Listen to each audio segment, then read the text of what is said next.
চোখের সামনে দিয়ে একটা মানব জীবন এমন ব্যর্থতায় কেটে যাবে, তা কি দেখে সহ্য করা যায়? দুনিয়ায় এই একটাই আমাদের সুযোগ, আর কোনো দ্বিতীয় তৃতীয় সুযোগের ব্যবস্থা নেই। এই জীবনটা যেনতেনভাবে কাটিয়ে দিয়ে পরের জীবনটায় খুব গোছানো হয়ে যাব, অনেক কর্মমুখর থাকবো, এমন চিন্তার জায়গা এখানে নেই। এটাই প্রথম এবং এটাই সর্বশেষ। কাজে লাগাতে হলে এটাকেই লাগাতে হবে। আর যদি অপচয়ের ইচ্ছে অটুট থাকে মনে, এই জীবনটাই কেবল বরাদ্দ। অনেক তো ঘোর লাগা সময় পার করা হলো অহেতুক কাজ আর ভাবনায়, অনর্থক কোলাহলে আর অদরকারি আড্ডায়। জীবনের বাকি মুহূর্তগুলো নিয়ে আমরা কি একটু নতুনভাবে ভাবতে পারি না?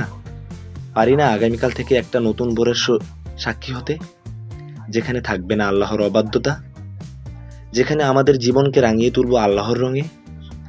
আমরা ছেড়ে আসবো সমস্ত অন্ধকার, হৃদয়ে জমে থাকা সকল কালিমা দূর করে আমরা ছুটব হেরার আলোর পানে। আমরা ধরব তাদের পথ যারা আমাদের আগে আগে চলে গেছেন সিরাতুল মুস্তাকিমের রাস্তা ধরে। আমরা ত্যাগ করব সমস্ত পিছুটান, ছুঁড়ে ফেলব সমস্ত জঞ্জাট। জীবনের পরবর্তী সূর্যোদয়টা হবে আমাদের নতুন অভিজ্ঞতা, নতুন অধ্যায়। এবার ভিন্ন কিছু হোক, জাগরণের এই জাগ্রত জোয়ারে এবার নতুন করে লেখা হোক জীবনের জ্যামিতি। পড়ছিলাম আরিফ আজাদের এবার ভিন্ন কিছু হোক বই থেকে। সবার জন্য অনেক অনেক শুভকামনা।